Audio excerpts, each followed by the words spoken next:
ಹೋಗಲಿ, ಯಾವಾಗಾಯಿತು ಅಂತ ಮರ್ತು ಹೋದರೂ ನಾವು ನೆನಪು ಮಾಡಿದಾಗಾದರೂ ಕನಿಷ್ಠ ನಿನಗೆ ನೆನಪಿಗೆ ಬರಬೇಕಲ್ವಾ? ಯಾಕೆ ಬರ್ತಿಲ್ಲ? ಇದಕ್ಕೆ ಉತ್ತರ ಹೇಳು ಫಸ್ಟ್. ನೀನು ಹೇಳಿದ ನಿಜ ಅಂತ ನಾನು ಒಪ್ಕೊಳ್ತೀನಿ ಅಂತ ನಂಬಿಕೆಯಿಂದ ಹೇಳಿದ್ಲು ನವ್ಯ. ಇವಳು ಹೇಳ್ತಾಳೆ ಅಂತಲ್ಲ, ಕಾವ್ಯಾಳಿ ಕೂಡ ನೆನಪಿರೋ ವಿಷಯ ನನಗೆ ಯಾಕೆ ನೆನಪಿಲ್ಲ? ಆದರೂ ಇವಳು ಮುಂದೆ ನಂಗೆ ನಿಜ ಒಪ್ಕೊಳ್ಳೋದಕ್ಕೆ ನಿಜವಾಗ್ಲೂ ಇಷ್ಟನೇ ಇಲ್ಲ ಅಂತ ಮನಸ್ಸಲ್ಲಿ ಅಂದ್ಕೊಳ್ತಾ, ನನ್ನ ಥರಾನೇ ಇನ್ನೊಬ್ಬ ಹುಡುಗಿ ಇದ್ಲೋ ಏನೋ, ಯಾರಿಗೆ ಗೊತ್ತು ಅಂತ ಅನುಮಾನ ಹುಟ್ಟಿಸಿದ್ಲು ಆರಾಧ್ಯ. ಮಧ್ಯದಲ್ಲಿ ಇನ್ನೊಬ್ಬರು ಎಲ್ಲಿಂದ ಬಂದರು? ನನ್ನ ಮುಖ ನೋಡಿ ನೀನು ಅಂದ್ಕೊಂಡು ಅಧಿರಾಜ್ ನನ್ನನ್ನು ಇಷ್ಟಪಟ್ಟರು.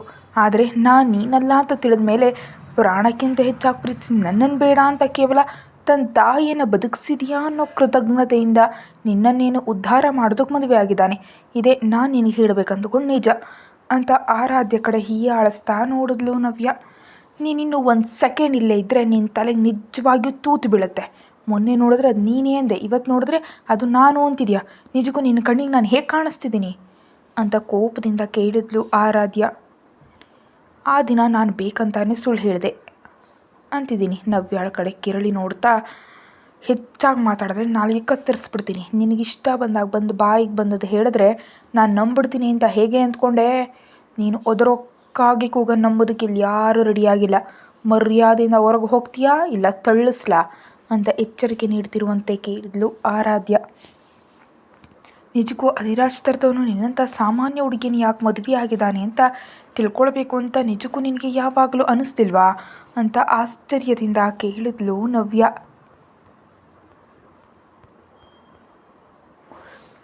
ಅದಕ್ಕೀಗೇನಿವಾಗ ಅಂತ ಕೆರಳಿಸಿದ್ಲು ಆರಾಧ್ಯ. ನಾನೇನು ಮಾಡ್ತೀನಿ ಬಿಡು, ಏನೋ ನೀನು ಒಳ್ಳೆಯದಕ್ಕಾಗಿ ನಿನಗೆ ನಿಜ ತಿಳಿಲಿ ಅಂತ ಬಂದೆ. ನಿನಗೆ ಅಷ್ಟೊಂದು ಬೇಕು ಅಂದರೆ ಹೋಗಿ ಅಧಿರಾಜ್ನೇ ಕೇಳು, ನಿಜ ಏನು ಅಂತ ಹೊರಗೆ ಬರುತ್ತವೆ ಅಂತ ಬೆಂಕಿ ಹಚ್ಚಿ ಹೊರಟೋದ್ಲು ನವ್ಯ. ನಿಜಕ್ಕೂ ಇವಳು ಎಲ್ಲಿಗೆ ಯಾಕೆ ಬಂದಳು? ಅವಳು ಹೇಳಿದ ವಿಷಯಗಳು ನಿಜಾನೇನಾ ಅಂತ ನಡಕ್ತಿರೋ ಧ್ವನಿಯಲ್ಲಿ ಕೇಳ್ತಿದ್ದ ಆರಾಧ್ಯ ಕಡೆ ಕರುಣೆಯಿಂದ ನೋಡ್ತಾ, ಅಂಥವ್ರ ಮಾತುಗಳನ್ನ ನಿಜಕ್ಕೂ ನಂಬೇಡ. ಅವರ ಸ್ವಾರ್ಥಕ್ಕಾಗಿ ಎಷ್ಟಾದರೂ ಸುಳ್ಳು ಹೇಳ್ತಾರೆ. ಅವೆಲ್ಲವನ್ನ ನೀನು ನಿಜಕ್ಕೂ ತಲೆಗೆ ಹಾಕ್ಕೊಳ್ಬೇಡ ಬೇಬಿ ಅಂತ ಸಮಾಧಾನ ಮಾಡಿದ್ಲು ಕಾವ್ಯ. ನಿಜವಾಗ್ಲೂ ನನಗೇನೂ ಅರ್ಥ ಆಗ್ತಿಲ್ಲ ಡಾರ್ಲಿಂಗ್. ಮೊನ್ನೆ ಅಧಿರಾಜ್ ಸ್ವಯಂ ಆಗಿ ಅವ್ರ ಅಮ್ಮನನ್ನು ಬದುಕಿಸಿದ್ದು ಇದೇನೆ ಅಂತ ಒಪ್ಕೊಂಡ್ರು. ಇವಾಗ ನೋಡಿದ್ರೆ ಈ ರಾಕ್ಷಸಿ ಬಂದು ಹೀಗಂತಿದ್ದಾಳೆ. ಯಾರದು ನಿಜ? ಹೋಗಲಿ, ಅವಳು ಸುಳ್ಳು ಹೇಳಿದಾಳೆ ಅಂದ್ಕೊಂಡ್ರು. ಅಧಿರಾಜ್ ನಿಜಕ್ಕೂ ನನ್ನನ್ನು ಯಾಕೆ ಮದುವೆ ಆಗಿದ್ರೆ? ಹೋಗಲಿ, ಮೊದಲು ನೋಟದ ಪ್ರೇಮ ಅಂದರೆ ಅದು ಕೂಡ ಅಲ್ಲ. ಹಾಗಾದರೆ ನಿಜಕ್ಕೂ ಕಾರಣ ಏನು ಅಂತ ಗೊಂದಲದಿಂದ ಕೇಳಿದ್ಲು ಆರಾಧ್ಯ. ಬೇಬಿ, ನೀನು ಈ ವಿಷಯದ ಬಗ್ಗೆ ಅನಗತ್ಯವಾಗಿ ಹೆಚ್ಚು ಯೋಚನೆ ಮಾಡ್ತಿರೋ ಹಾಗೆ ನನಗನ್ನಿಸ್ತಿದೆ ಅಂತಿದ್ದ ಕಾವ್ಯ ಮಾತುಗಳನ್ನ ಮಧ್ಯದಲ್ಲೇ ತಡೆದು, ಮೊನ್ನೆ ಶ್ರಾವಣಿ ಇವತ್ತು ನವ್ಯ ಇಬ್ಬರು ಒಂದೇ ಥರ ಕೇಳಿದ್ರು, ಆದರೂ ನಿನಗೆ ಅನುಮಾನ ಬರ್ತಿಲ್ವಾ ಅಂತ ಕೇಳಿದ್ಲು. ಏನಾದರೂ ಇದ್ದರೆ ಅಧಿರಾಜ್ ನನಗೆ ಉತ್ತರ ಹೇಳ್ತಾರಲ್ವಾ, ಯಾಕೆ ಹೆಚ್ಚಾಗಿ ಯೋಚನೆ ಮಾಡಿ ನಿನ್ನ ತಲೆ ಬಿಸಿ ಮಾಡ್ಕೊಳ್ಳೋದು ಅಂತ ಕೇಳಿ ಕಾವ್ಯ ಸಮಾಧಾನ ಮಾಡೋದಕ್ಕೆ ನೋಡಿದ್ಲು. ಇಲ್ಲ ಕಾವ್ಯ, ಈ ವಿಷಯದಲ್ಲಿ ನನಗೆ ತುಂಬ ಅನುಮಾನ ಇವೆ. ಅರಮನೆಗೆ ಹೋಗಿ ಅಧಿರಾಜನ್ನ ಕೇಳಿ ತಿಳ್ಕೊಳ್ಬೇಕು ಅಂತ ಅಂದ್ಕೊಳ್ತಾ, ಈ ವಿಷಯಗಳನ್ನೆಲ್ಲ ಆಮೇಲೆ ಇರಲಿ, ನಿಜಕ್ಕೂ ನನಗೇನಾದರೂ ತೊಂದರೆ ಇದೆಯೇನು? ನಮ್ಮಮ್ಮನ ಸಾವು ಬಿಟ್ಟರೆ ನನಗೇನು ನೆನಪಿಲ್ಲ. ಹೇಗಾದರೂ ಇದರಲ್ಲಿನ ನಿಜಗಳು ಏನಂತ ತಿಳ್ಕೊಳ್ಬೇಕು ಅಂತ ಅಂದ್ಕೊಳ್ತಾ ಸ್ವಲ್ಪ ಮುಂದಕ್ಕೆ ರಸ್ತೆ ಮೇಲೆ ಬಂದು ಆರಾಧ್ಯ ಕಡೆ ಸಡನ್ನಾಗಿ ನುಂಕಿ ಬಂತು ಒಂದು ಕಾರು. ಸಡನ್ನಾಗಿ ಪರಿಸ್ಥಿತಿ ನೋಡಿದ ಕಾವ್ಯ ಆರಾಧ್ಯ ಅಂತ ಕಿರಿಸ್ತಾ ಫಾಸ್ಟಾಗಿ ಮುಂದೆ ಬಂದಳು. ಒಂದೇ ಎಳಿತಕ್ಕೆ ಅವಳನ್ನ ಪಕ್ಕಕ್ಕೆ ಎಳೆದು, ನಿಜಕ್ಕೂ ನಿನ್ನ ಗಮನ ಎಲ್ಲಿದೆ? ಕಣ್ಣೆದುರು ಏನು ಬರ್ತಿದೆಯೋ ಕೂಡ ನೋಡ್ಕೊಳ್ಳದೆ ಹಾಗೆ ರಸ್ತೆ ಮೇಲೆ ಹೋಗ್ತೀಯಾ ಅಂತ ಗದರಿದ್ಲು. ಅಯ್ಯೋ ಏನೋ ಬೇಬಿ, ಸಾರಿ, ನನ್ನ ಆಲೋಚನೆ ಎಲ್ಲ ನವ್ಯ ಮಾತುಗಳ ಮೇಲೆ ಇದೆ. ನನಗಸಲು ಒಂದೇ ಅಮ್ಮನ ವಿಷಯ ಬಿಟ್ಟರೆ ನಿಜಕ್ಕೂ ಏನೂ ನೆನಪಿಲ್ಲ. ಎಲ್ಲ ಮರೆತು ಹೋದರೂ ಬಾಂಬ್ ಬ್ಲಾಸ್ಟ್ ಅನ್ನೋ ಸಣ್ಣ ವಿಷಯ ಅಲ್ಲ ಅಲ್ವಾ, ನೆನಪಿರುತ್ತಲ್ವ. ಆದರೆ ನಿಜಕ್ಕೂ ಅಷ್ಟು ದೊಡ್ಡ ವಿಷಯವನ್ನು ಮರೆತು ಹೋದೆ. ನಾನು ಹೇಗೆ ಮರೆತೆ? ನನಗೆ ಅರ್ಥನೇ ಆಗ್ತಿಲ್ಲ ಅಂತ ಬೇಸರದಿಂದ ನೋಡಿದ್ಲು ಆರಾಧ್ಯ. ನನಗೆ ಸಾರಿ ಹೇಳೋದಲ್ಲ ಬೇಬಿ, ನೀನು ಜಾಗೃತಿಯಾಗಿರಬೇಕು. ಅಷ್ಟೊಂದು ಬೇರೆ ಆಲೋಚನೆ ಇದ್ದರೆ ಹೇಗೆ? ಸ್ವಲ್ಪ ಎಚ್ಚರಿಕೆಯಿಂದ ಇರಬೇಕಲ್ವಾ? ನವ್ಯ ಹೇಳಿದ ನಿಜವೇ ಅಂತ ನಿನಗೆ ಯಾಕೆ ಅನ್ನಿಸ್ತು? ಆ ಹುಡುಗಿ ಯಾವಾಗಲೂ ನಿನ್ನನ್ನು ಇಮೋಷ್ನಲ್ ಆಗಿ ವೀಕ್ ಮಾಡೋದಕ್ಕೆ ಟ್ರೈ ಮಾಡ್ತಾಳೆ. ಈ ವಿಷಯ ನಿನಗೆ ಗೊತ್ತಿಲ್ವಾ? ಅನಗತ್ಯವಾದ ವಿಷಯಗಳನ್ನ ತಲೆಯಲ್ಲಿಟ್ಕೊಂಡು ನೀನು ಅಪಾಯಕ್ಕೆ ತಳ್ಕೊಳ್ತಾ ಇದ್ದರೆ ಹೇಗೆ ಅಂತ ಬೇಸರದಿಂದ ಕೇಳಿದ್ಲು. ಆದರೆ ಈ ವಿಷಯ ತಿಳ್ಕೊಳ್ಳದೆ ಇರೋದಕ್ಕಾಗಲ್ಲ. ನಿಜ ಹೇಳು, ಈ ವಿಷಯದಲ್ಲಿ ನಿನಗೆ ಯಾವುದೇ ಅನುಮಾನ ಬರಲಿಲ್ವಾ ಅಂತ ನೇರವಾಗಿ ಕೇಳಿದ್ಲು ಆರಾಧ್ಯ. ಯಾಕೆ ಬರಲಿಲ್ಲ? ಬಂದಿದೆ. ಆದರೆ ಯಾವಾಗಲೂ ನಡೆದ ವಿಷಯಗಳನ್ನ ಇವಾಗ ಕೆದಕಿ ತಿಳ್ಕೊಳ್ಬೇಕಾದ ಅಗತ್ಯ ಇಲ್ಲ. ನೀನಂದರೆ ಇಷ್ಟ ಇಲ್ಲದವರು ಅಧಿರಾಜ್ ಬಗ್ಗೆ 100 ಹೇಳ್ತಾರೆ. ಅವರವರ ಸ್ವಾರ್ಥಕ್ಕಾಗಿ ಅವರು ಹೇಳೋ ವಿಷಯಗಳು ನಿಜವಾಗಬೇಕು ಅನ್ನೋ ನಿಯಮ ಏನಿಲ್ಲ ಅಲ್ವಾ? ಅಂಥವ್ರ ಮಾತುಗಳನ್ನ ಹಿಂಬಾಲಿಸ್ಕೊಂಡು ನೀನು ತಲೆ ಕೆಡಿಸ್ಕೊಳ್ಳೋದು ಅಗತ್ಯ ಇಲ್ಲ, ಅದಕ್ಕೆ ಹೇಳಿಲ್ಲ. ಆದರೆ ಇಲ್ಲಿ ಸಮಸ್ಯೆ ನನ್ನ ನೆನಪಿನ ಬಗ್ಗೆ ಆದಾಗ ತಿಳ್ಕೊಳ್ಬೇಕಾದ ಅಗತ್ಯ ತುಂಬ ಇದೆ ಅಲ್ವಾ ಪ್ಲೀಸ್. ನಿಜಕ್ಕೂ ಮೆಮೊರಿ ಲಾಸ್ ಯಾಕೆ, ಎಂಥ ಕೇಸ್ಗಳಲ್ಲಿ ಆಗುತ್ತೆ ಇದು ಅಂತ ಸಂದೇಹದಿಂದ ನೋಡಿದ್ಲು ಆರಾಧ್ಯ. ಬೇಬಿ, ನಿನಗೆ ಮೆಮೊರಿ ಪವರ್ ಕಡಿಮೆ ಇದ್ದ ಹಾಗಿದೆ, ಇವಾಗ ಅದರ ಬಗ್ಗೆ ತಿಳ್ಕೊಂಡು ನೀನೇನು ಮಾಡ್ತೀಯಾ ಅಂತ ಅಸಹನೆಯಿಂದ ಅಂದ್ಲು ಕಾವ್ಯ ಆರಾಧ್ಯಳನ್ನು ಬೇರೆ ಕಡೆಗೆ ತಿರುಗಿಸಲು.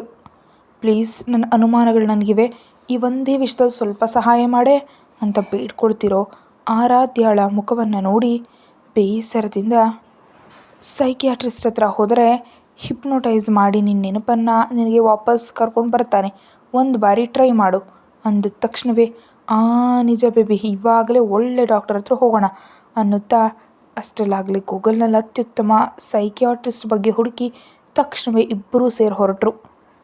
ಆಸ್ಪತ್ರೆಗೆ ತಲುಪ್ತಿದ್ದಂತೆ ಸೈಕಿಯಾಟ್ರಿಸ್ಟ್ ಕೋಣೆ ಬಾಗಿಲಿನ ಮುಂದೆ ನಿಂತು ಹೋಗ್ಲಾ ಬೇಡವಾ ಅಂತ ಆಲೋಚನೆ ಮಾಡ್ತಾನೆ ಇದ್ದಾಳೆ ಆರಾಧ್ಯ. ಹಾಗೆ ಟೆನ್ಷನ್ ಪಡ್ತಿರೋ ಆರಾಧ್ಯ ಹೆಗಲ ಮೇಲೆ ಕೈ ಹಾಕಿ, ಚಿಂತೆ ಬೇಡ, ಎಲ್ಲ ಒಳ್ಳೆಯದೇ ನಡೆಯುತ್ತೆ ಅಂತ ಹೆಜ್ಜೆ ಮುಂದೆ ಇಡು, ತಿಳ್ಕೊಳ್ಬೇಕು ಅಂತ ಪ್ರಯತ್ನ ಮಾಡ್ತಿದ್ಯಾ ಅಲ್ವಾ, ಆ ಪ್ರಯತ್ನದಲ್ಲಿ ಯಶಸ್ವಿಯಾಗು ಅಂತ ಪ್ರೋತ್ಸಾಹವನ್ನು ನೀಡಿದ್ಲು ಕಾವ್ಯ. ಸರಿ ಅಂತ ನಿರಾಳವಾಗಿ ಕಾವ್ಯ ಜೊತೆ ಒಳಗಡೆ ಹೋಗಿ, ಹಲೋ ಡಾಕ್ಟರ್, ನಾನು ಆರಾಧ್ಯ ಅಂತ ವಂದಿಸಿದ್ಲು. ಅವಳನ್ನ ನೋಡಿ ಡಾಕ್ಟರ್, ಹಲೋ ಮಿಸ್ ಆರಾಧ್ಯ, ನಿಮ್ಮ ತೊಂದರೆ ಏನಂತ ಹೇಳಿ ಅಂತ ಕೇಳಿದ. ಆರಾಧ್ಯ ತನ್ನ ತೊಂದರೆ ಏನಂತ ಪೂರ್ತಿ ವಿವರವಾಗಿ ಕೇಳಿದ್ಲು. ಎಲ್ಲವನ್ನು ಕೇಳಿದೆ ಡಾಕ್ಟರ್, ನಿಮಗೆ ಸಣ್ಣ ವಯಸ್ಸಿನಲ್ಲಿ ತಲೆಗೆ ಬಲವಾದ ಗಾಯ ಏನಾದರೂ ತಗಲಿತ್ತಾ ಅಂತ ಪ್ರಶ್ನೆ ಮಾಡಿದ ಡಾಕ್ಟರ್. ನನಗೆ ಆಟ ಆಡೋ ಸಮಯದಲ್ಲಿ ಸಣ್ಣ ಸಣ್ಣ ಗಾಯಗಳು ಬಿಟ್ಟರೆ ದೊಡ್ಡದಾಗಿ ಏನೂ ಇಲ್ಲ, ಅಂಥದ್ದೊಂದು ಘಟನೆ ನಡೆದಾಗ ಕೂಡ ನನಗೇನು ನೆನಪೇ ಇಲ್ಲ ಅಂತ ಹೇಳಿದ್ಲು ಆರಾಧ್ಯ. ಓಕೆ, ನೀವು ಕುರ್ಚಿಯಲ್ಲಿ ಕೂತು ಹಿಂದಕ್ಕೆ ವಾಲಿ ಆರಾಮಾಗಿರಿ ಅನ್ನುತ್ತಾ ಅವಳು ಕೂತ ತಕ್ಷಣವೇ ಕಣ್ಣೆದುರು ಒಂದು ಕೆಂಪು ದೀಪ ಆನ್ ಮಾಡಿ, ಇವಾಗ ನಿಮ್ಮನ್ನು ಹಿಪ್ನೋಟೈಸ್ ಮಾಡಿ ನಿಮ್ಮ ಮೆದುಳನ್ನು ನಿಮ್ಮ 10 ವರ್ಷದ ವಯಸ್ಸಿಗೆ ಕರ್ಕೊಂಡು ಹೋಗ್ತೀನಿ, ನೀವು ನೆನಪಿನಲ್ಲಿ ಏನಿದೆಯೋ ತಿಳ್ಕೊಂಡು ನನಗೆ ಹೇಳಬೇಕು ಅಂತಂದರು ಡಾಕ್ಟರ್. ಹೌದು, ನಾನು ರೆಡಿ ಖಂಡಿತ, ಆದರೆ ಆ ಕೆಂಪು ದೀಪ ಆಫ್ ಮಾಡ್ತೀರಾ, ಸ್ವಲ್ಪ ನನಗೆ ತುಂಬ ಕಿರಿಕಿರಿ ಆಗ್ತಿದೆ ಅಂತ ಆರಾಧ್ಯಳನ್ನು ನೋಡಿ ಕಿಸುನಕ್ಕದ್ಲು ಕಾವ್ಯ. ಅದಕ್ಕೆ ಕೋಪ ಬಂದ ಡಾಕ್ಟರ್, ಹಲೋ ಮಿಸ್, ಚಿಕಿತ್ಸೆ ಮಧ್ಯದಲ್ಲಿ ನೀವು ಹೀಗೆ ನಕ್ಕರೆ ತುಂಬ ತೊಂದರೆ ಆಗುತ್ತೆ, ಸ್ವಲ್ಪ ಹೊರಗೋಗ್ತೀರಾ ಅಂತ ಸೀರಿಯಸ್ ಆಗಂದ. ಕ್ಷಮಿಸಿ ಡಾಕ್ಟರ್, ಆದರೆ ನಾನು ಇಲ್ಲೇ ಇರ್ತೀನಿ, ನನ್ನ ಫ್ರೆಂಡನ್ನು ಹಾಗೆ ಬಿಟ್ಟು ಹೋಗೋದಕ್ಕೆ ಆಗಲ್ಲ ಅಂತ ಮುಖಾಮುಖಿಯಾಗಿ ಹೇಳಿದ್ಲು ಕಾವ್ಯ. ಮತ್ತು ತೊಂದರೆ ಇಲ್ಲ, ನಾನು ಜಾಗೃತಿ ಆಗಿರ್ತೀನಿ ಅಂತ ಕೋಪದಿಂದ ಇದ್ದ ಡಾಕ್ಟರ್ ಮುಖ ನೋಡ್ತಾ ಅಂದ್ಲು ಆರಾಧ್ಯ. ಸರಿ, ಏನಾದರೂ ಅಗತ್ಯ ಬಿದ್ದರೆ ತಕ್ಷಣ ಕರೆ ಮಾಡು, ನಾನು ಬಾಗಿಲ ಹತ್ರನೇ ಇರ್ತೀನಿ ಸರಿನಾ ಅಂತ ಹೊರಗೆ ನಡೆದ್ಲು ಕಾವ್ಯ. ನಿಮ್ಮ ಫ್ರೆಂಡಿಗೆ ನಿಮ್ಮ ಮೇಲೆ ಪ್ರೀತಿ ತುಂಬ ಹೆಚ್ಚು ಅನಿಸುತ್ತೆ, ನನ್ನನ್ನು ಯಾವುದೋ ಅಪರಾಧಿಯ ನೋಡಿದ ಹಾಗೆ ನೋಡ್ತಾ ಹೋಗ್ತಿದ್ದಾಳೆ ಅಂತ ನಕ್ಕದ ಡಾಕ್ಟರ್. ಅದೇನೂ ಇಲ್ಲ, ಅವಳಿಗೆ ನನ್ನ ವಿಷಯದಲ್ಲಿ ಸ್ವಲ್ಪ ಗಾಬರಿ, ಜಾಗ್ರತೆ ಹೆಚ್ಚು, ನೀವು ಚಿಕಿತ್ಸೆ ಶುರು ಮಾಡಿ ಅಂತ ಬದಲಿ ಧ್ವನಿಯಲ್ಲಿ ಹೇಳಿದ್ಲು ಆರಾಧ್ಯ. ಕಣ್ಣುಗಳನ್ನ ಮುಚ್ಚಿ ದೀರ್ಘವಾಗಿ ಉಸಿರು ತಗೊಳ್ಳಿ ಅಂತ ಹೇಳಿದ ಅವನ ಮಾತುಗಳಿಗೆ ಪೂರ್ತಿಯಾಗಿ ಲೀನವಾಗಿ ಹೋದ್ಲು ಆರಾಧ್ಯ. ಇವಾಗ ನಿಮ್ಮ ಶರೀರ ತುಂಬ ಹಗುರವಾಗಿ ಬದಲಾಗ್ತಿದೆ, ನಿಮ್ಮಲ್ಲಿನ ಪ್ರಸ್ತುತ ಪರಿಸ್ಥಿತಿಗೆ ಸಂಬಂಧಿತ ವಿಷಯಗಳೆಲ್ಲ ಇಲ್ಲೇ ಬಿಟ್ಟು ನಿಮ್ಮ ಹಳೇ ಕಾಲಕ್ಕೆ ಹೋಗಿ ಅನ್ನುತ್ತಾ ಒಂದು ಆಕರ್ಷಕ ಧ್ವನಿಯೊಂದಿಗೆ ಅವಳನ್ನ ಹಿಪ್ನೋಟೈಸ್ ಮಾಡಿದ ಡಾಕ್ಟರ್. ಅವನು ನೀಡಿದ ಸೂಚನೆಗಳಿಗೆ ಹೇಳಿದಂತೂ ಮಾಡಿದ್ಲು ಆರಾಧ್ಯ. ನೀವಿವಾಗ ಅರೆನಿದ್ರೆಯ ಸ್ಥಿತಿಯಲ್ಲಿದ್ದೀರಿ, ನಿಮ್ಮ ಮನಸ್ಸನ್ನು ಎಚ್ಚರಗೊಳಿಸಿ ಆರಾಮಾಗಿರಿ ಅಂತ ಆದೇಶ ನೀಡ್ತಾ, ಹೇಳಿ, ನಿಮ್ಮ ಸಣ್ಣ ವಯಸ್ಸಿನಲ್ಲಿ ಏನಾದರೂ ಭಯಂಕರವಾದ ಪರಿಸ್ಥಿತಿ ಘಟನೆ ನಡೆದಿದೆಯಾ ಅಂತ ಪ್ರಶ್ನೆ ಮಾಡಿದ್ರು ಡಾಕ್ಟರ್. ಆದರೆ ಆರಾಧ್ಯಳಿಂದ ಎಂಥ ಉತ್ತರ ಬರಲಿಲ್ಲ. ಅವಳು ಉಸಿರಾಟ ಒಂದೇ ಥರ ಸಮನಾಗಿ ಬರೋದನ್ನು ಗಮನಿಸಿದ ಡಾಕ್ಟರ್ ನಿದ್ದೆ ಹೋಗಿರೋದನ್ನು ಕಂಡು 1 ನಿಮಿಷ ಆಶ್ಚರ್ಯಪಟ್ಟ. ನಿಜಕ್ಕೂ ನಾನೇನು ಹೇಳಿದೆ, ಈ ಹುಡುಗಿ ಏನು ಮಾಡ್ತಿದ್ದಾಳೆ, ನಾನು ಆರಾಮಾಗಿರಲು ಹೇಳಿದ್ರೆ ಏಕಕಾಲಕ್ಕೆ ನಿದ್ದೆ ಹೋಗ್ತಿದ್ದಾಳೆ. ಇಷ್ಟೊಂದು ವರ್ಷಗಳ ನನ್ನ ಸೇವೆಯಲ್ಲಿ ಇಂಥ ರೋಗಿಯನ್ನು ನೋಡೋದು ಇದೇ ಮೊದಲ ಬಾರಿ ಸ್ವಾಮಿ, ನಿಜಕ್ಕೂ ಈ ಹುಡುಗಿಯನ್ನ ಅಂತ ಕೋಪದಿಂದ ಅಂದುಕೊಳ್ತಾ, ಹಲೋ, ನೀವು ಕಣ್ತೆರೀರಿ, ನಾನು ನಿನ್ನ ಅರೆನಿದ್ರೆ ಸ್ಥಿತಿಗೆ ಹೋಗೋದು ಕೇಳಿದೆ, ಆದರೆ ಪೂರ್ತಿ ನಿದ್ದೆ ಹೋಗೋದು ಕೇಳಲಿಲ್ಲ ಅಂತ ಕೋಪದಿಂದ ಅಂತ ಅವಳ ಕೈ ಮೇಲೆ ಗಟ್ಟಿಯಾಗಿ ಒಂದು ಪೆಟ್ಟಾಗ್ತಾ ಒಂದೇ ಬಾರಿ ಆ ಪೆಟ್ಟಿಗೆ ಗಾಬರಿ ಬಿದ್ದುಬಿಟ್ಲ ಆರಾಧ್ಯ. ಏನು ಡಾಕ್ಟರ್, ಯಾಕಿಷ್ಟು ಗಟ್ಟಿಯಾಗಿ ಹೊಡೆದ್ರಿ ಅಂತ ಗಟ್ಟಿಯಾಗಿ ಕಿರ್ಚ್ತಾ ಮೇಲಕ್ಕೆದ್ಲು ಆರಾಧ್ಯ ಕಿರ್ಚಾಟ ಗಾಬರಿಯಾಗಿ ಒಳಗಡೆ ಬಂದು ಕಾವ್ಯ ಆರಾಧ್ಯ ಹತ್ರ ಬಂದು ಏನು ನಡೀತು ಬೇಬಿ, ಯಾಕೆ ಗಟ್ಟಿಯಾಗಿ ಕಿರ್ಚಿದೆ ಅಂತ ಗೊಂದಲದಿಂದ ಕೇಳಿದ್ಲು. ಈ ಡಾಕ್ಟ್ರು ಹೊಡೆದ ಬೇಬಿ ಅಂತ ಕೈ ಮೇಲೆ ಕೆಂಪಾಗಿ ಮುಡಿದ ಗುರುತನ್ನು ಕಾವ್ಯಾಳಿಗೆ ತೋರಿಸಿದ್ಲು.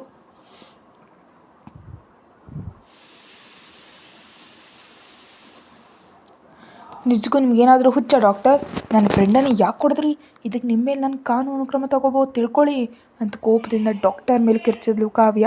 ಏನಂತ ಕ್ರಮ ತಗೋತೀಯಮ್ಮ, ಅವಳನ್ನ ಹಿಪ್ನೋಟೈಸ್ ಮಾಡೋಣ ಅಂತ ನಿದ್ರೆಗೆ ಹೋಗೋದು ಕೇಳಿದ್ರೆ ಅವಳು ಮಾತ್ರ ಚೆನ್ನಾಗಿ ನಿದ್ದೆಗೆ ಹೋಗ್ತಿದ್ದಾಳೆ, ಕೆಲಸ ಶುರು ಮಾಡ್ತಿದ್ದಂತೆ. ನಿಜಕ್ಕೂ ಈ ಕಡೆಗೆ ಯಾಕೆ ಬಂದ್ರಿ ಅಂತ ಪ್ರಶ್ನೆ ಮಾಡ್ದ ಡಾಕ್ಟರ್. ನಿಮ್ಮ ಮಾತುಗಳಿಗೆ ನಿದ್ದೆ ಬಂತು, ಅದಕ್ಕೆ ನಾನೇನು ಮಾಡೋಣ, ಹೋಗಲಿ ಆಕಸ್ಮಿಕವಾಗಿ ನಿದ್ದೆ ಹೋದರೆ ಬಿಟ್ಬಿಡ್ಬೇಕು, ಹಾಗೆ ದನ ಕೊಡಿಯುವಾಗ ಯಾರಾದರೂ ಹೊಡಿತಾರಾ ಅಂತ ಕೋಪದಿಂದ ಕೇಳಿದ್ಲು ಆರಾಧ್ಯ. ಜೀವನದಲ್ಲಿ ನಿಮ್ಮಂಥ ರೋಗಿನ ಇಷ್ಟರವರೆಗೂ ನನ್ನ ಸೇವೆಯಲ್ಲೇ ನಾನು ನೋಡೇ ಇಲ್ಲ, ಇದೇ ಮೊದಲು ಬಾರಿ. ಇನ್ನೊಂದು ನಿಮಿಷ ನೀವು ಇಲ್ಲೇ ಇದ್ದರೆ ನಾನು ಏನು ಮಾಡ್ತೀನೋ ನನಗೆ ಗೊತ್ತಿಲ್ಲ, ಫಸ್ಟ್ ಇಲ್ಲಿಂದ ಮುಂಚೆ ಹೊರಗೆ ಹೋಗ್ಬಿಡಿ ಅಂತ ಗಂಭೀರವಾಗಿ ಅಂದ ಡಾಕ್ಟರ್. ಆಹಾ, ಹೋಗದೆ ಇನ್ನೂ ಇಲ್ಲೇ ಇದ್ದು ನಿನ್ನ ಮುಖ ನೋಡ್ತಾ ಇರ್ತೀನಿ ಅಂತ ಅಂದ್ಕೊಂಡ್ಬಿಟ್ಟಿದ್ಯಾ, ನಿಜವಾಗ್ಲೂ ನಿನ್ನ ಮುಖ ನೋಡ್ತೀರ ನನಗೆ ವಾಂತಿ ಬರುತ್ತೆ.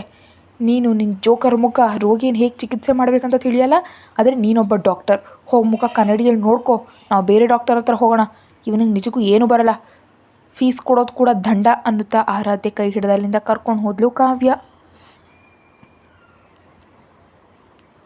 ಇದೇನು ಡಾರ್ಲಿಂಗ್, ಸಾಮಾನ್ಯವಾಗಿ ನನಗೆ ಕೋಪ ಬರುತ್ತೆ ಅಂತದ್ದು ಇವತ್ತು ನೀನು ಸೀರಿಯಸ್ ಆದೆ ಅಂತ ಆಶ್ಚರ್ಯದಿಂದ ಕೇಳಿದ್ಲು ಆರಾಧ್ಯ.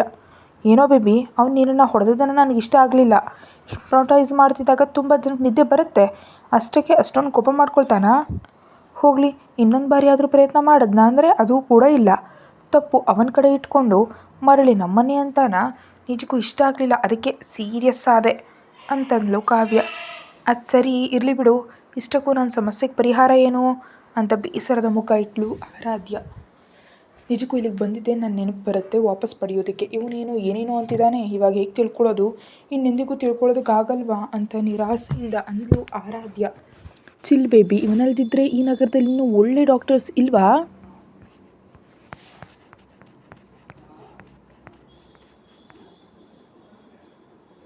ನಮ್ಮ ಹಣೆ ಬರಹ ಕೆಟ್ಟು ಈ ಕಾಡು ಮುಗ್ದೊಂದು ಜೊತೆ ಬಂದು ಅಷ್ಟೇ. ಇದ್ದಕ್ಕಿದ್ದಂತೆ ಗಟ್ಟಿಯಾಗಿ ನಕ್ಬಿಟ್ಲು. ಇಲ್ಲಿವರೆಗೂ ಚೆನ್ನಾಗಿದೆಯಲ್ಲ, ಇದ್ದಕ್ಕಿದ್ದಂತೆ ದೆವ್ವ ಏನಾದರೂ ಹಿಡ್ಕೊಂಡ್ಬಿಡ್ತಾ ಅಂತ ಗೊಂದಲದಿಂದ ಹೇಳಿದ್ಲು ಆರಾಧ್ಯ. ಅದಲ್ವೇ ನಿನ್ನ ಹುಚ್ಚತನದ ಬಗ್ಗೆ ಡಾಕ್ಟರ್ ಕೂಡ ತಿಳಿದು ಹೋಯಿತು, ಅದಕ್ಕೆ ನಿಮಗೆ ಚಿಕಿತ್ಸೆ ಮಾಡೋದಕ್ಕೆ ಹೆದರಿ ಓಡ್ ಬಂದ ಹುಚ್ಚ ಅವನು ಅಂತ ನಗತ್ಲೇ ಇದ್ದಾಳೆ ಕಾವ್ಯ. ಏ ರಾಕ್ಷಸಿ, ನಿನ್ನ ಬಾಯಿಂದ ಇನ್ನೊಂದು ಮಾತು ಹೊರಗೆ ಬಂದರೆ ನಾನು ಸುಮ್ಮನಿರಲ್ಲ, ಫ್ರೆಂಡ್ ಅಂತ ಕೂಡ ನೋಡಲ್ಲ ಬೇಬಿ. ನಿಜಕ್ಕೂ ದಿನಾಲೂ ಎಷ್ಟೋ ಜನರ ಚಿಕಿತ್ಸೆ ಮಾಡ್ತಿರ್ತಾರೆ, ಅಂಥದ್ದು ನೀನು ಒಂದು 10 ನಿಮಿಷ ಚಿಕಿತ್ಸೆ ಮಾಡಿದ್ನೋ ಇಲ್ವೋ, ನೀನೊಂದು ತರಲೆ ಅಂತ ತಿಳಿದೋಯ್ತು ಪಾಪ, ಅದಕ್ಕೆ ನಿನ್ನ ತಡ್ಕೊಳ್ಳೋದಕ್ಕಾಗದೆ ಹೊರಗಾಕ್ಬಿಟ್ಟ ಅಂತ ದೊಡ್ಡದಾಗಿ ನಕ್ಕದ್ಲು ಕಾವ್ಯ ಸ್ವಲ್ಪ ಕಣ್ಣನ್ನು ಹೊಡೆಯುತ್ತಾ. ನೀನು ನಿಜಕ್ಕೂ ನನ್ನ ಫ್ರೆಂಡೇ ಅಲ್ಲ, ನೀನು ನನ್ನ ಸಪೋರ್ಟ್ ಮಾಡೋದು ಬಿಟ್ಟು ನನ್ನನ್ನೇ ದೂಷಿಸ್ತಿದ್ಯಾ, ಹೋಗು ನಿನ್ನ ಜೊತೆ ನಾನು ಮಾತಾಡಲ್ಲ, ಹೊರಗೋಟು ಹೋದ್ಲು ಆರಾಧ್ಯ.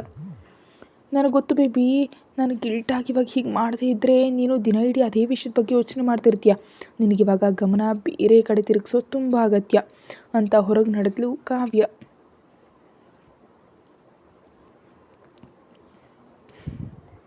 ಹೊರಗೆ ನಿಂತಿದ್ದ ಆರಾಧ್ಯ ಹತ್ರ ಹೋಗಿ ಏನ್ರ ಬಗ್ಗೆ ಅಷ್ಟೊಂದು ಸೀರಿಯಸ್ ಆಗಿ ಯೋಚನೆ ಮಾಡ್ತಿದ್ಯಾ ಅಂತ ಕೇಳಿದ್ಲು ಕಾವ್ಯ. ಇವಾಗ ಇನ್ನೊಬ್ಬ ಹೊಸ ಡಾಕ್ಟರ್ನ ಹುಡುಕ್ಬೇಕು, ಆದಷ್ಟು ಬೇಗ ಈ ಸಮಸ್ಯೆಗೊಂದು ಪರಿಹಾರವನ್ನು ಹುಡುಕೋಬೇಕು ಅಲ್ವಾ. ಸರಿ ಬಿಡು, ಸೆಟ್ ಮಾಡೋಣ, ಆದರೆ ನೀನು ಈ ವಿಷಯದ ಬಗ್ಗೆ ಅಂತ ಡೀಪಾಗಿ ಯೋಚನೆ ಮಾಡಬೇಡ, ಯಾವುದೋ ಒಂದು ಪರಿಹಾರ ಸಿಗುತ್ತೆ ಅಂತ ಸಮಾಧಾನ ಮಾಡಿದ್ಲು.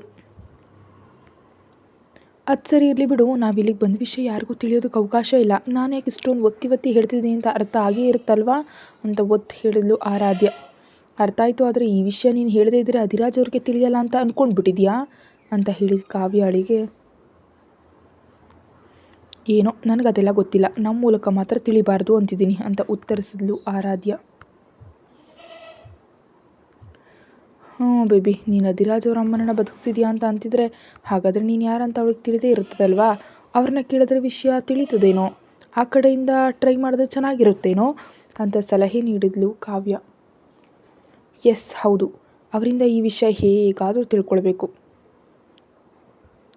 ನಿಜಕ್ಕೂ ಅಧಿರಾಜ್ನ ಮದುವೆ ಆಗೋದಕ್ಕೆ ಕಾರಣ ಏನಂತ ಕೂಡ ತಿಳ್ಕೊಳ್ಬಹುದು. ನಾನು ಇತ್ತ ಕಡೆಯಿಂದ ನೇರವಾಗಿ ಅವರ ಹತ್ರ ಹೊರಟೋಗ್ತೀನಿ, ನೀನು ಡೈರೆಕ್ಟಾಗಿ ಆಫೀಸ್ ಕೊಟ್ಟು ಹೋಗ್ತೀಯಾ ಅಂತ ಕೇಳಿದ್ಲು ಆರಾಧ್ಯ. ಕಾವ್ಯ ಸರಿ ಅಂತ ತಲೆ ಆಡಿಸೋದ್ರಿಂದ ಆಸ್ಪತ್ರೆಯಿಂದ ಹೊರಟ ಆರಾಧ್ಯ ಅರಮನೆಗೆ ಆಫೀಸ್ಗೆ ಹೋಗ್ತಾ ಡೈರೆಕ್ಟಾಗಿ ಅರುಂಧತಿ ಮನೆಗೆ ಹೋದ್ಲು. ಹಿಂದಿನ ಥರನೇ ಆರಾಧ್ಯನ ಗೇಟ್ ಹತ್ರ ತಡೆದು, ಸಾರಿ ಮೇಡಮ್, ನೀವು ಯಾವಾಗ ಬಂದರೂ ನಿಮ್ಮನ್ನು ಒಳಗಡೆ ಕಳಿಸ್ಬಾರ್ದಂತ ದೊಡ್ಡ ಮೇಡಮ್ ಅವರ ಆರ್ಡರ್, ಕ್ಷಮಿಸಿ ಅಂತ ಹೇಳಿದ ಸೆಕ್ಯೂರಿಟಿ ಗಾರ್ಡ್. ಇವತ್ತು ನಿಮ್ಮ ಮೇಡಮ್ನನ್ನು ಭೇಟಿಯಾಗದೆ ಹೋಗೋ ಉದ್ದೇಶನೇ ಇಲ್ಲ ಅಂತ ಅವಳಿಗೆ ಹೇಳು, ನಾನು ಇಲ್ಲೇ ವೆಯ್ಟ್ ಮಾಡ್ತೀನಿ ಅಂತ ಖಂಡಿತವಾಗಿ ಹೇಳಿದ್ಲು ಆರಾಧ್ಯ.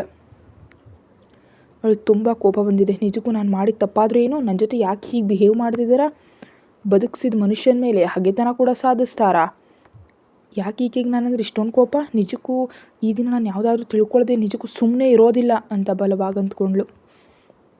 ಮಧ್ಯಾಹ್ನದಿಂದ ಹಾಗೆ ಬಿಸಿಲಿನಲ್ಲಿ ಗೇಟ್ ಹೊರಗೆ ನಿಂತಿದ್ದ ಆರಾಧ್ಯಳನ್ನು ನೋಡಿ ಸೆಕ್ಯೂರಿಟಿ ಗಾರ್ಡ್ಸ್ಗೆ ಕರುಣೆ ಅನ್ನಿಸ್ತು.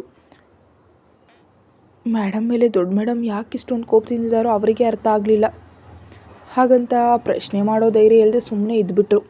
ಸ್ವಲ್ಪ ಹೊತ್ತಿನ ನಂತರ, ನೀವು ಇಲ್ಲಿ ಇನ್ನೂ ಎಷ್ಟು ಸಮಯ ನಿಂತಿರ್ತೀರಿ, ದಯವಿಟ್ಟು ಹೊರಡಿ, ನೀವು ಹೀಗಿಲ್ಲೇ ನಿಂತಿದ್ದರೆ ನಮ್ಗೆ ಬೇಸರ ಆಗುತ್ತೆ, ಅರ್ಥ ಮಾಡ್ಕೊಳ್ಳಿ ಮೇಡಮ್ ಅಂತ ರಿಕ್ವೆಸ್ಟ್ ಮಾಡಿದ್ರು. ನಿಜಕ್ಕೂ ನೀವು ಒಳಗಡೆ ಹೋಗಿ ಹೇಳಿದ್ದೀರಾ ಇಲ್ವಾ ಅಂತ ಪ್ರಶ್ನೆ ಮಾಡಿದ ಆರಾಧ್ಯಾಳ ಒಂದಿಗೆ, ಹೇಳಿದ್ವು ಮೇಡಮ್, ನೀವು ಬಂದಾಗಲೆಲ್ಲ ನಮಗೆ ಎಚ್ಚರಿಕೆ ನೀಡಿದ್ದಾರೆ, ಆದರೆ ನೀವು ಹೀಗೆ ಬಿಸಿಲಿನಲ್ಲಿ ನಿಂತಿರೋದನ್ನು ನೋಡಲಾಗದೆ ಇನ್ನೊಂದು ಬಾರಿ ಮತ್ತೆ ಒಳಗಡೆ ಹೋಗಿ ಕೂಡ ಕೇಳಿದ್ವು. ದೊಡ್ಡ ಮೇಡಮ್ ತುಂಬ ಕೋಪ ಮಾಡಿಕೊಂಡ್ರು, ದಯವಿಟ್ಟು ನಮ್ಮನ್ನ ಕ್ಷಮಿಸಿ ಅಂತ ತಲೆ ತಗ್ಸಿದ್ರು ಸೆಕ್ಯೂರಿಟಿ. ಸರಿ, ನೀವು ಹೋಗಿ ನಿಮ್ಮ ಕೆಲಸ ಮಾಡ್ಕೊಳ್ಳಿ, ನನ್ನಿಂದ ನಿಮ್ಗೆ ಯಾವುದೇ ತೊಂದರೆ ಬರೋದಿಲ್ಲ ಅಂತ ಅವ್ರನ್ನ ಕಳಿಸ್ಬಿಟ್ಟು ಒಳಗಡೆ ಹೋಗೋದಕ್ಕೆ ಬೇರೆ ಯಾವುದಾದ್ರೂ ದಾರಿ ಇದೆಯಾ ಅಂತ ಯೋಚಿಸಿದ ಆರಾಧ್ಯಾಳಿಗೆ ಎದುರಿಗಿದ್ದ ಗೇಟ್ ಪಕ್ಕದಲ್ಲಿದ್ದು ಗೋಡೆಯನ್ನು ನೋಡಿದಾಗ ಒಂದು ಉಪಾಯ ಹೊಳೆಯಿತು. ಅದೃಷ್ಟವಶಾತ್ ಅದೇ ಸಮಯದಲ್ಲಿ ಸೆಕ್ಯೂರಿಟಿ ಗಾರ್ಡ್ ಯಾವುದೋ ಕೆಲಸದ ಮೇಲೆ ಒಳಗಡೆ ಹೋಗಿದ್ದರಿಂದ ಅದನ್ನೇ ಸರಿಯಾದ ಸಮಯ ಅಂತ ಭಾವಿಸಿ ವೇಗವಾಗಿ ಗೇಟ್ ಹತ್ತೋದಕ್ಕೆ ಶುರು ಮಾಡಿದ್ಲು ಆರಾಧ್ಯ. ಒಂದು ಕಡೆಯಿಂದ ಹತ್ತಿ ಇನ್ನೊಂದು ಕಡೆ ಇಳಿತಿದ್ದ ಆರಾಧ್ಯಳನ್ನು ದೂರದಿಂದಲೇ ನೋಡಿ ಗಬಗಬನೆ ಅಲ್ಲಿ ಓಡೋಡಿ ಬಂದರು ಸೆಕ್ಯೂರಿಟಿ ಗಾರ್ಡ್. ಮೇಡಮ್, ನಿಜಕ್ಕೂ ನೀವು ಹೀಗೆ ಮಾಡೋದು ಎಷ್ಟು ಅಪಾಯ ಗೊತ್ತಾ, ನಿಮ್ಗೆ ಅರ್ಥ ಆಗ್ತಿದೆಯಾ ಅಂತ ಅವೆಲ್ಲವನ್ನು ತಡೆಯುತ್ತಲೇ ಒಳಗಡೆ ಹೋಗೋದಕ್ಕೆ ಬಿಡದಂತೆ ಅಡ್ಡಗಟ್ಟೋದಕ್ಕೆ ಪ್ರಯತ್ನಿಸಿದ್ರು ಸೆಕ್ಯೂರಿಟಿ. ನೀನು ನನ್ನ ದಾರಿಗೆ ಅಡ್ಡ ಬಂದರೆ ಏನು ಮಾಡ್ತೀನಿ ನನಗೆ ಗೊತ್ತಿಲ್ಲ, ನಾನು ಈ ದಿನ ಎಂಥ ಪರಿಸ್ಥಿತಿಯಲ್ಲೂ ನಿಮ್ಮ ಮೇಡಮ್ನ ಖಂಡಿತವಾಗ್ಲೂ ನಾನು ಭೇಟಿ ಆಗಲೇಬೇಕು ಅಂತ ಒಳಗಡೆ ಹೆಜ್ಜೆ ಹಾಕಿದ್ಲು. ಪ್ಲೀಸ್ ಮೇಡಮ್, ನೀವು ಹಾಗೆ ಮಾಡಿದ್ರೆ ನನ್ನ ಕೆಲಸ ಹೋಗುತ್ತೆ, ನೀವು ಅಧಿರಾಜ್ ಅವ್ರ ಪತ್ನಿ ಅಂತ ನಾವು ಏನು ಅನ್ನೋದಕ್ಕಾಗ್ತಿಲ್ಲ, ದೊಡ್ಡ ಮೇಡಮ್ ನನ್ನ ಮೇಲೆ ಕಿರ್ಚಾಡ್ತಾರೆ ಅಂತ ಭಯದಿಂದ ಅವಳ ಹಿಂದೆಯೇ ಓಡಿದ್ರು ಸೆಕ್ಯೂರಿಟಿ. ನನ್ನಿಂದ ನಿಮ್ಗೆ ಯಾವುದೇ ತೊಂದರೆ ಬರೋದಿಲ್ಲ, ನೀವೇನು ಕಂಗಾಲಾಗಬೇಡಿ, ನಿಮ್ಮ ಮೇಡಮ್ ಬೇಸರ ಮಾಡಿಕೊಂಡ್ರು ಸರಿ, ನನ್ನ ಭೇಟಿ ಆಗದಂತೆ ತಡೆಯೋದಕ್ಕೆ ಯಾರಿಂದನೂ ಸಾಧ್ಯನೇ ಇಲ್ಲ, ಇದು ಫೈನಲ್ ಅಂತ ಹೇಳಿ ಖಡಾಖಂಡಿತವಾಗಿ ಹೇಳ್ಬಿಟ್ಲು. ಹಾಲ್ನಲ್ಲಿ ಸೋಫಾ ಮೇಲೆ ಕೂತು ನಿರಾಳವಾಗಿ ಟೀ ಕುಡಿಯುತ್ತಾ ಆರಾಧ್ಯಳನ್ನು ಹೊರಗಡೆ ನಿಲ್ಲಿಸಿದ್ದೀನಿ ಎಂಬ ಸಂತೋಷದಲ್ಲಿ ಕೂತಿದ್ದ ಅರುಂಧತಿ ತನ್ನೆದುರು ಬಂದು ನಿಂತ ವ್ಯಕ್ತಿಯನ್ನು ನೋಡಿ ಒಂದೇ ಬಾರಿ ಬಾಯಲ್ಲಿದ್ದ ಟೀಯನ್ನು ಹೊರಗೆ ಒಗೆದುಬಿಟ್ಲು. ನಿಜಕ್ಕೂ ನೀನು ಇಲ್ಲೇನು ಮಾಡ್ತಿದ್ಯಾ, ನಿನ್ನನ್ನು ಯಾರು ಒಳಗಡೆ ಬಿಟ್ಟಿದ್ದು ಅಂತ ಆರಾಧ್ಯ ಪಕ್ಕದಲ್ಲಿ ಭಯದಿಂದ ನಡುಕ್ತಾ ನಿಂತಿದ್ದ ಸೆಕ್ಯೂರಿಟಿ ಕಡೆ ಕೋಪದಿಂದ ನೋಡ್ತಾ ಕೇಳಿದ್ಲು. ನಿಜಕ್ಕೂ ನಾನು ಯಾರೂ ಕಳಿಸಿಲ್ಲ, ಆದರೆ ನಾನು ಗೇಟ್ ಹತ್ರ ಬಂದೆ, ಗೇಟ್ ದಾಟ್ ಬಂದೆ, ಮೊದಲನೇದಾಗಿ ನಿಜಕ್ಕೂ ನಾನು ಯಾಕೆ ಒಳಗಡೆ ಬರೋದಕ್ಕೆ ಬಿಡ್ತಿಲ್ಲ, ಅಷ್ಟೊಂದು ದೊಡ್ಡ ತಪ್ಪು ನಾನೇನು ಮಾಡಿದ್ದೀನಿ ಅಂತ ನೇರವಾಗಿ ಅವಳು ಕಣ್ಣುಗಳನ್ನೇ ನೋಡ್ತಾ ಕೇಳಿದ್ಲು. ತಪ್ಪು ನಿನ್ನ ರಕ್ತದಲ್ಲೇ ಇದೆ, ನಿಜಕ್ಕೂ ನಿನ್ನಂಥವ್ರು ನನ್ನ ಮನೆ ಆವರಣದ ಒಳಗೂ ಹೆಜ್ಜೆ ಇಡೋದಕ್ಕೆ ಬಿಡಲ್ಲ, ನಿನ್ನ ಥರದ ಕೆಳಮಟ್ಟದ ಜನರಿಗೆ ಗೋಡೆ ಜಿಗಿದು ಬರೋದನ್ನು ಬಿಟ್ಟರೆ ಇನ್ನೇನು ಬರುತ್ತೆ ಹೇಳು ಅಂತ ಕೋಪದಿಂದ ಅಂದ್ಲು ಅರುಂಧತಿ. ನಿಜಕ್ಕೂ ನನ್ನ ಜೊತೆ ನಿಮಗಿರೋ ತೊಂದರೆ ಆದರೂ ಏನು, ಯಾಕೆ ಹೀಗೆ ಹಗುರವಾಗಿ ನೋಡ್ತೀರಿ ಅತ್ತೆಮ್ಮ ಅಂತ ಕೇಳಿದ ಆರಾಧ್ಯ ಕಡೆ ಸುಟ್ಟು ಬೂದಿ ಮಾಡೋ ಹಾಗೆ ನೋಡ್ತಾ, ನಿಜಕ್ಕೂ ನನ್ನನ್ನು ಹೀಗೆ ಕರೆಯೋ ಹೋಗಿ ನಿನಗಿಲ್ಲ, ನಿನ್ನನ್ನು ಇವಾಗಷ್ಟೇ ಅಲ್ಲ ಎಂದಿಗೂ ಕೂಡ ನಾನು ಸಸ್ಯವಾಗಿ ಒಪ್ಕೊಳ್ಳೋದೇ ಇಲ್ಲ ಅಂತ ಕೋಪದಿಂದ ಹೇಳಿದ್ಲು. ನೀವು ನನ್ನ ಗಂಡನಿಗೆ ಜನ್ಮ ನೀಡಿದ ತಾಯಿ, ನಿಮ್ಮನ್ನು ಹಾಗೆ ಕರೆಯದೆ ಇನ್ನೇ ಕರಿಬೇಕು, ಹೊರಗಿನವ್ರನ್ನ ಕರೆದ ಹಾಗೆ ಆಂಟಿ ಅಂತ ಕರಿಬೇಕಾ, ಅದರಲ್ಲಿ ಪ್ರೀತಿ ಇರುತ್ತಾ ಅಂತ ಪ್ರಶ್ನೆ ಮಾಡಿದ್ಲು ಆರಾಧ್ಯ. ನಿಜಕ್ಕೂ ನಿನ್ನನ್ನೇ ನಾನು ಸೊಸೆಯಾಗಿ ಒಪ್ಕೊಂಡಿಲ್ಲ, ನಿನ್ನೊಂದಿಗೆ ನನಗೆ ಎಂಥ ಸಂಬಂಧ ಇದ್ರೆ ಏನು, ಇಲ್ದಿದ್ರೆ ನನಗೇನು, ಆ ದಿನ ನಾನು ನಿಮ್ಮನ್ನು ಬದುಕಿಸ್ದೆ ಅಂತ ಎಲ್ಲರೂ ಅಂತಿದ್ದಾರೆ, ಆದರೆ ನಿಮ್ಮ ನಡವಳಿಕೆ ಆಗಿಲ್ಲ, ಯಾರಾದರೂ ಪ್ರಾಣ ಉಳಿಸಿದ ಮನುಷ್ಯನ ಮೇಲೆ ಇಷ್ಟೊಂದು ದ್ವೇಷ ತೋರಿಸ್ತಾರಾ, ನೀನು ನನ್ನನ್ನು ಯಾವ ರೀತಿಯಲ್ಲಿ ಬದುಕಿಸ್ದೆ, ಇಲ್ಲವೇ ಇಲ್ಲ, ಅಲ್ಲಿ ಕಳ್ಳತನ ಮಾಡಿದ್ರಿಂದಲೇ ನಾನು ಅಲ್ಲಿಂದ ಬರಬೇಕಾಯಿತು, ಇಲ್ದಿದ್ರೆ ಆ ದಿನವೇ ನಾನು ಕೂಡ ನನ್ನ ಗಂಡನೊಂದಿಗೆ ಸುಖವಾಗಿ ಪ್ರಾಣವನ್ನು ಬಿಡ್ತಿದ್ದೆ, ಇವತ್ತಿನ ದಿನ ಇಂಥ ಘೋರಗಳನ್ನ ನೋಡಬೇಕಾದ ಪರಿಸ್ಥಿತಿ ನನಗೆ ಬರ್ತಿರಲಿಲ್ಲ, ನೀನು ಹಾಗೆ ಬದುಕಿದ್ರಿಂದಲೇ ನನ್ನ ಅಧಿರಾಜ್ ಕೃತಜ್ಞತೆ ತೋರಿಸೋದಕ್ಕೆ ನಿನ್ನ ಥರದವಳನ್ನ ಮದುವೆ ಆಗಿದ್ದಾನೆ. ಇಲ್ದಿದ್ರೆ ಅವನ ಪಕ್ಕದಲ್ಲಿ ನಿನ್ನ ಥರದವ್ರು ಇರ್ತಾರೆ ಅಂತ ಅಂದ್ಕೊಂಡ್ಬಿಟ್ಟಿದ್ಯಾ? ನಿಜಕ್ಕೆ ಅವನ ಅರ್ಹತೆ ಏನು? ನಿನಗೇನೇ ಅರ್ಹತೆ ಇದೆ?